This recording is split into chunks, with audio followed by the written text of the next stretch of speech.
Hello, everybody. My name is Hastur, and we are back with the second half of the biases video.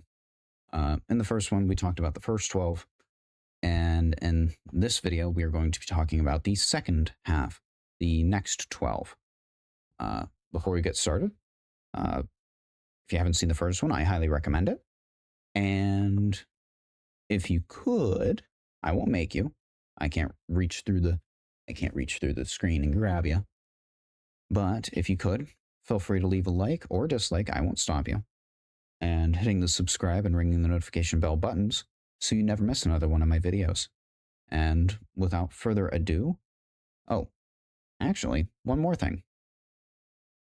Be sure to visit yourbias.is. This is a wonderful little website. They have all sorts of useful resources that go over what I'm talking about in these two videos. They also have another website that basically what I will be talking about next. Another 12 things to talk about. Well, 24, 12 per video. Without further ado, though, now that I have that out of the way, go to yourbias.is, yourbias.is, no spaces, to follow along. And to begin with, in this video, we will be talking about declinism.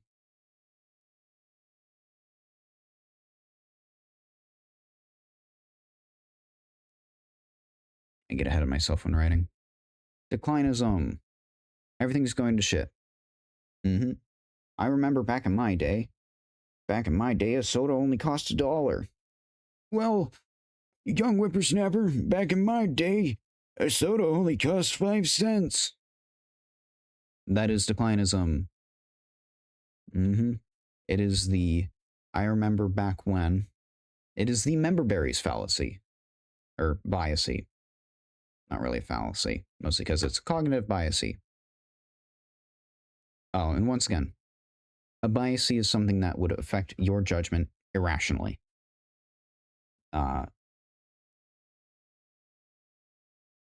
If it can be set aside and you can look beyond your bias, then you don't have to worry about it. But a lot of people, myself included at times, fail to recognize when they are being biased and thus don't look past it when making a decision. So remember, biases, they mess with your logic. So getting back to declinism, when you were younger, everything was good. Young, bam, the happy meter is way up here. And now when you're older, happy meter is not nearly as happy. It is way down here. Because when you were a kid, you didn't have to worry about stuff. Those same things were still there, like, taxes, car payments. You just didn't have to worry about them because they weren't your problem. But now that they are your problem, stuff has gone downhill. And because stuff has gone downhill, when you get even older, it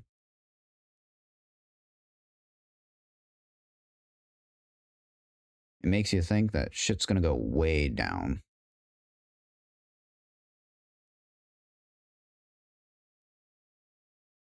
Way downhill.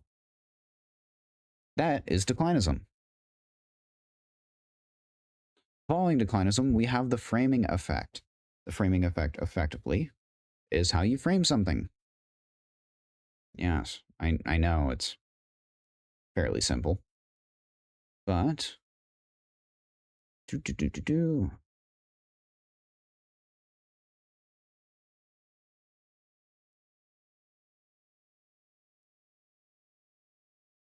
framing effect is how you frame something.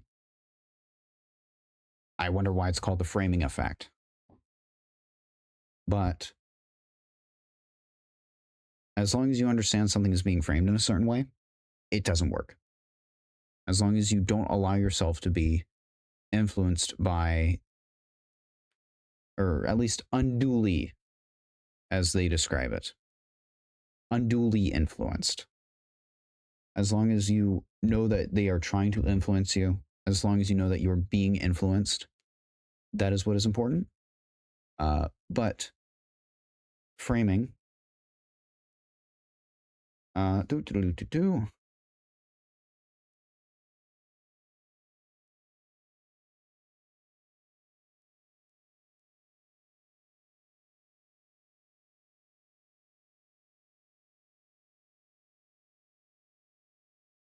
do like black cats. I'm just using this as an example.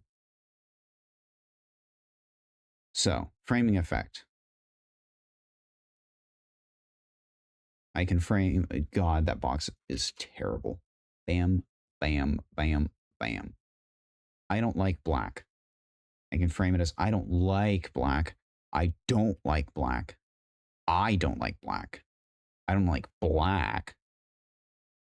Of course, if you look at me, I think you can probably assume that I don't dislike the color. But framing effect, I can frame it around a specific part. I can deliver it in such a way. I don't like black cats. I don't like black cats. I don't like black cats. Stuff like that. That is framing effect.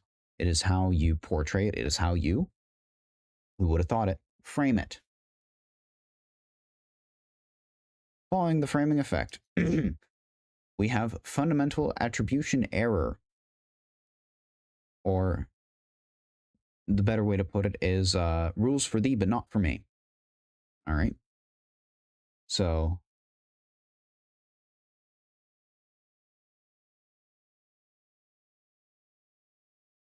the fundamental attribution error. And what it is I have box A and I have box B. Box A can, do something like what's a good example?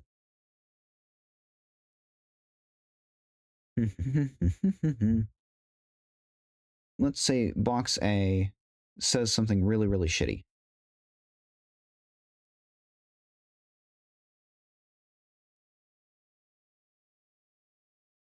All right. And you judge them based on this. Well,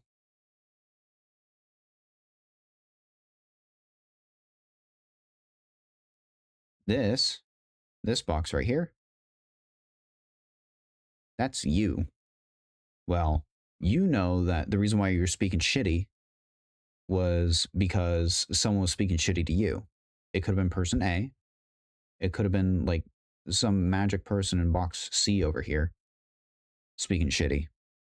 But if you heard someone in box A suddenly raise their voice, you would think, oh, well, they must be pretty rude. But if you were to raise your voice, it's, well, I was getting agitated. It's not that big of a deal. You are effectively judging someone else by your perception, but you're judging yourself not by what they would perceive, but what you believe internally. Kind of not that different from self-serving bias in a way, but it is how you are judging yourself versus how like you attribute the success or failure of a situation. So that is the difference between fundamental attribution error and self-serving. And that is what fundamental attribution error is. It is you are judging others based on what you're perceiving. You are judging others by what you believe. Or you are judging yourself, not you're judging others. You're judging yourself by the situation, by what you believe is understandable, i.e., you're rationalizing yourself. that is what it is. But following fundamental attribution error, we have the halo effect.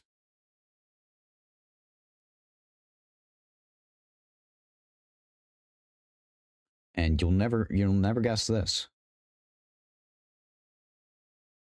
Those with the halo must be angels because they can do no wrong.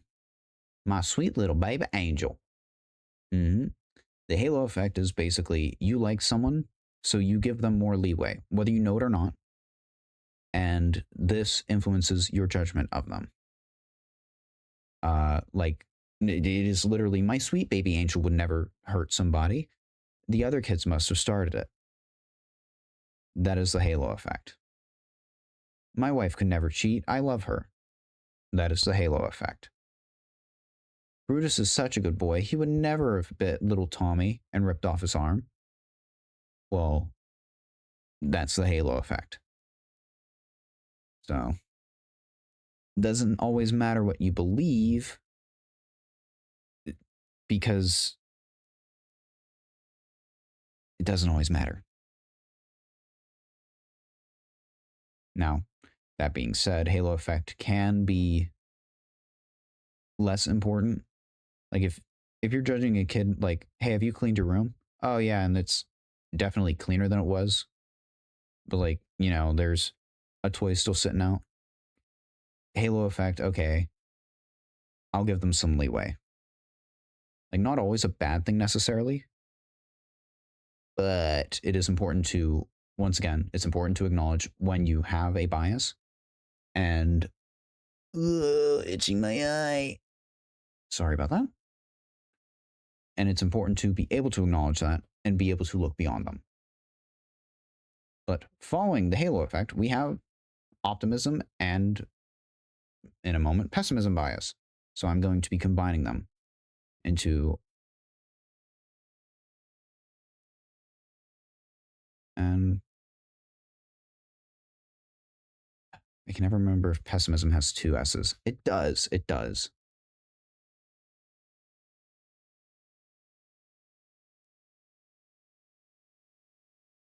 Optimism and pessimism. You have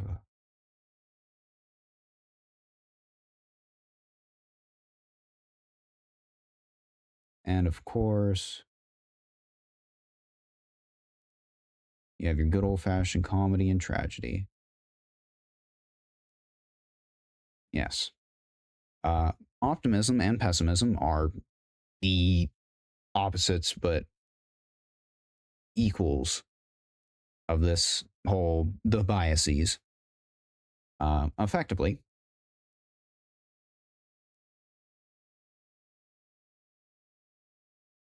what can go wrong?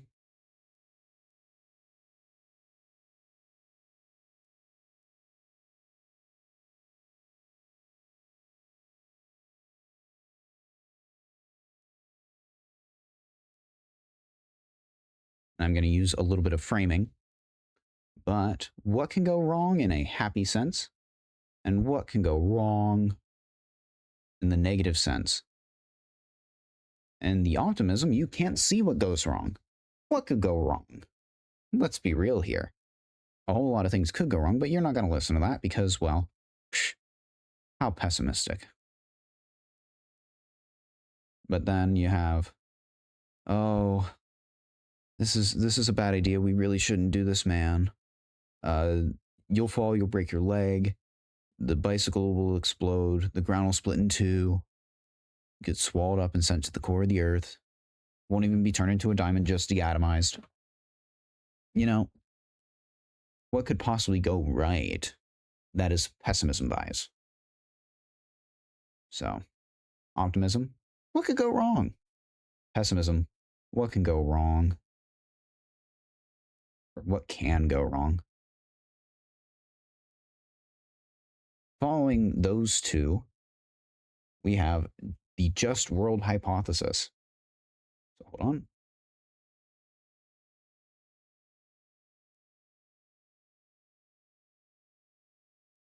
In a just world, everything would go well. In a just world, there would be no suffering. In a just world, everyone would be happy. But this is not a just world. And thus, just because you believe the world is just doesn't make the world just. It just doesn't. How many times can I fit just into a sentence, I wonder? A little bit of repetition there for you. But effectively, by you believing that justice should exist, like you want it to, you try to understand rather than, what's a good way to put this? That's not a very well worded way to put it. But because you want justice to exist, you expect it to exist, for lack of better wording. It's worded kind of weirdly. It's something that you'll know when you see it. You can kind of see it in, not exactly in like vigilante movies, like Batman and Superman and whatnot, but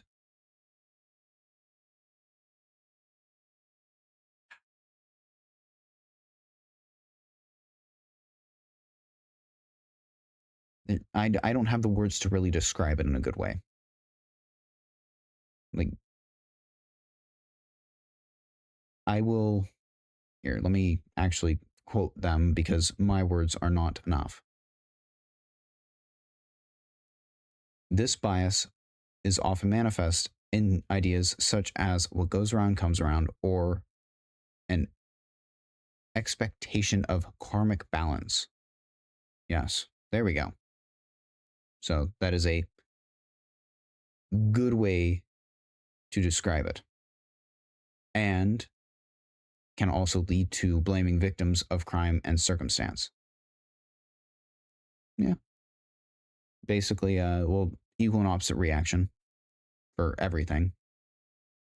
Clearly, if you're sitting on the bus and you get stabbed, you must have done something wrong. That is the just world hypothesis. It is the truest form of equal and opposite reaction. And that if there is something that could potentially be just out of the blue, doesn't make sense, that the bad guy gets away in the end, then, well, by the just world hypothesis, then that can't happen because the world is just. So, I wish I had a better way to really explain the just world hypothesis. I guess maybe I'm here's a little bit of inconceivability, but I mean, I don't think the world is just, and thus maybe that's why I can't explain it very well. But that's not really for me to decide. If you think I just suck at explaining things, leave it in the comments down below. Following the just world fallacy, that's not a fallacy. I did it again. The just world biasy. Following that is the in-group bias.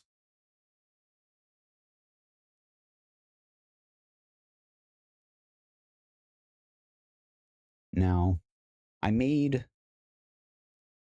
sort of made an analogy, a reference to something like this with the groupthink biasy. And in a way, they are similar. The groupthink is effectively the majority of people, or the majority of the group, believes something, or at least a vocal part of the group believes something. And thus, all of the remainder of the group, even if they don't believe it, will follow because, well, one person's saying it and no one else is saying anything, so I might as well follow the guy who's saying something. In-group bias is I hold a preference to people who are in my group. I made reference to, us versus them mentality potentially coming from groupthink. In-group bias is that effectively. It is us versus them. I like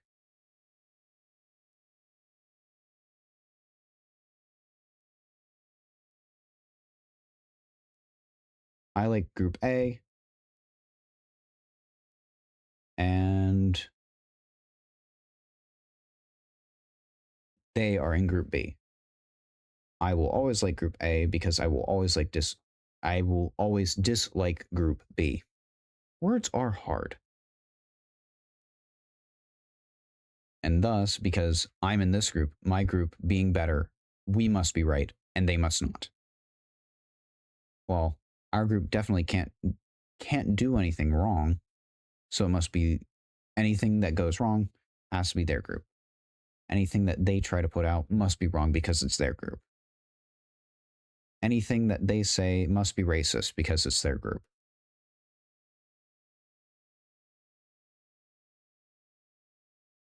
I'll leave the pregnant pause be. Following the in-group bias is the placebo effect.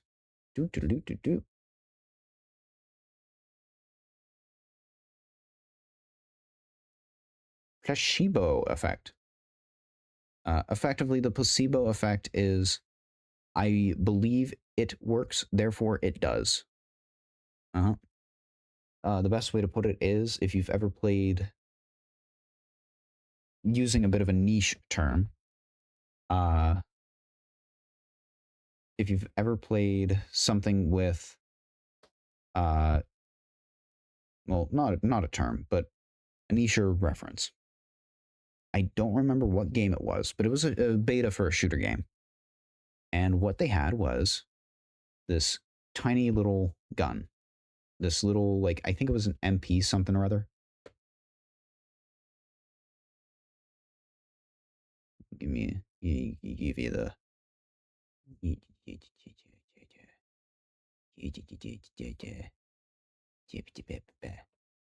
Yes, tiny little gun. Tiny guy. And he made this, like, little plinky sound, you know? Burp, bap, bap.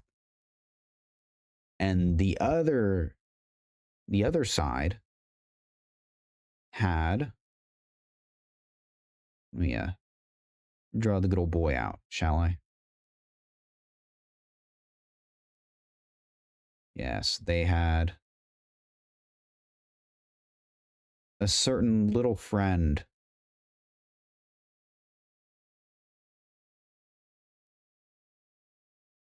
If you know what this is outlining, leave it in the comments. I'm totally not just trying to farm engagement. I don't know what you're talking about. So, one gun, this tiny little pea shooter,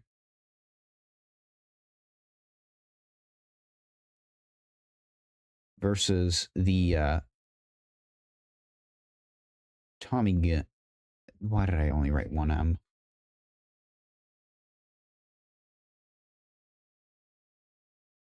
Yes, the good old-fashioned Tommy gun. So, in the end, Tommy gun went rappa-pappa-pappa-pappa really loud. I'm not going to do that to save your eardrums.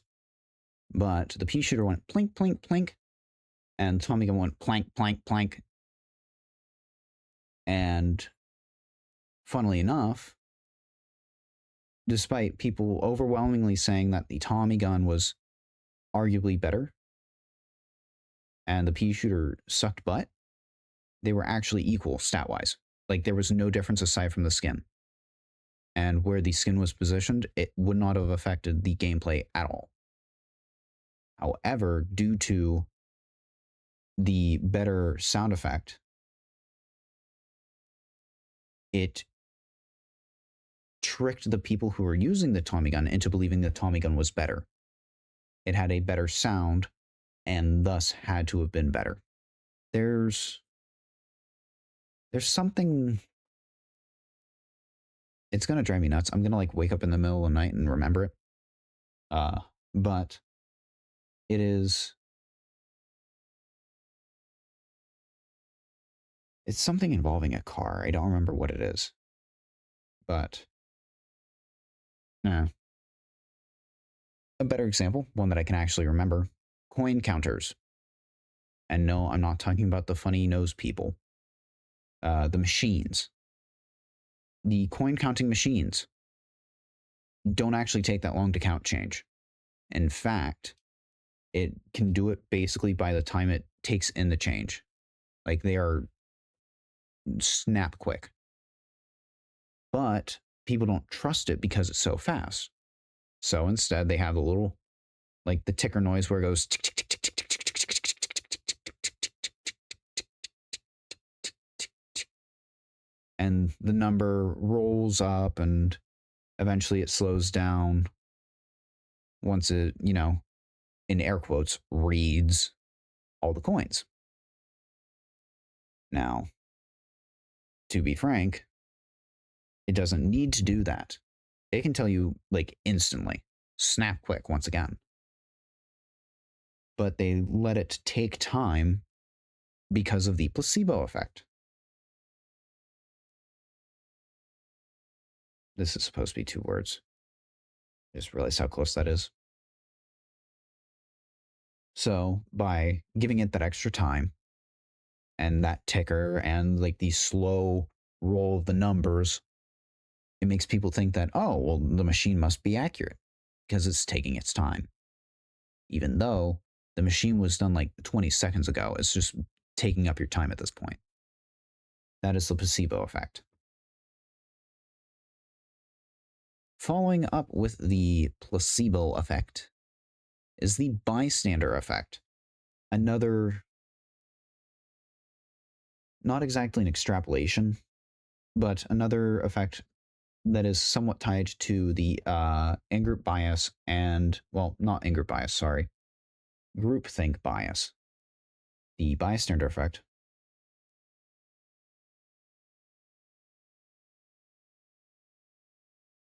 is effectively someone's going to do something, so I'm not going to do anything, right? So you can have a group of onlookers looking at poor little Tommy Brokeback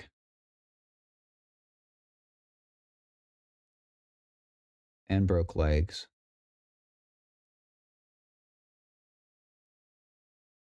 I won't give him broken arms. I'm not that mean. But they'll mumble and they'll whisper and they'll, oh my goshes and whatnot else.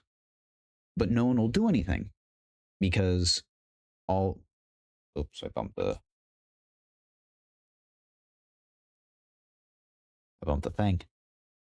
Because everyone's expecting everyone else to do something. They're in this group think that someone will do something. And thus, they're group thinking of doing nothing. That is the bystander effect. Is, quick, somebody call the police. Well, why the fuck aren't you? That one always drives me nuts. Nuts, I say. But, that being said, following the bystander effect is reactance. I can almost bet you that because I keep mentioning that stupid comments section, you're not going to touch it. In fact, you might not touch it out of spite. And that is reactance. Reactance is, fuck you, I won't do what you tell me. As the wise man who sings for Rage Against the Machine would say. I suck with names. I don't remember his name. I would know his face, though. It is...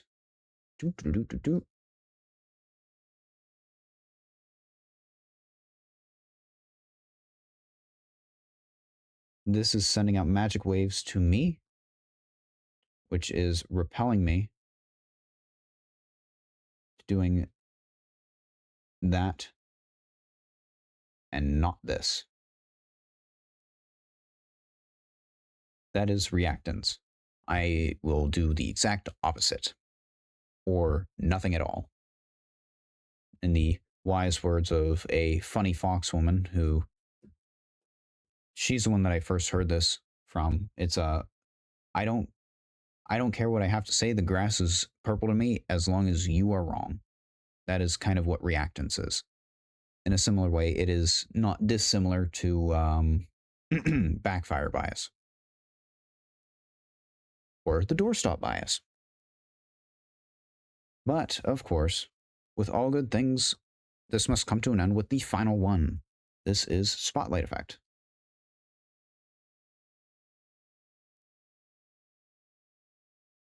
Also known, at least to me, as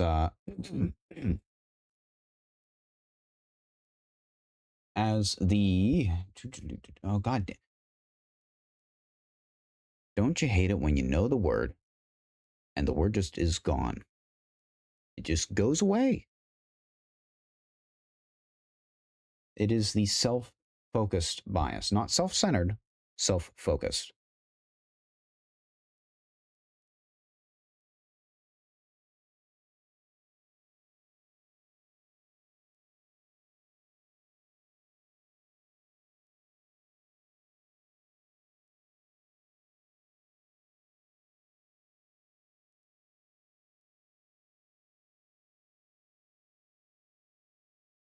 These are all drawn terribly.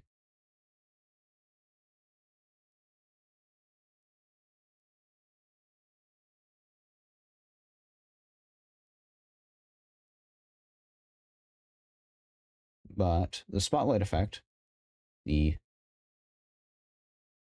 self-focused effect, is you are overestimating how much people notice you, how you look, how you act.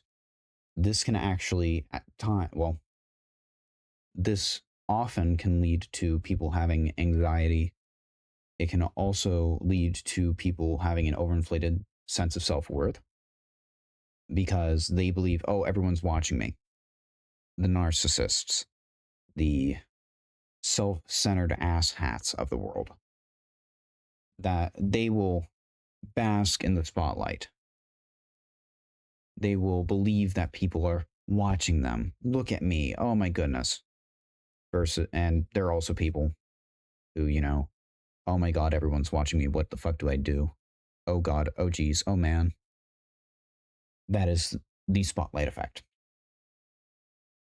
By worrying too much, you effectively overblow like how much people actually care. I'm not saying no one does. I'm not saying no one is watching.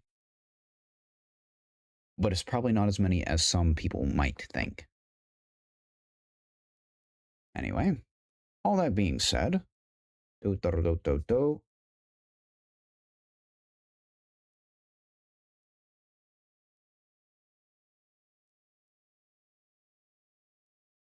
the end. Let me make that.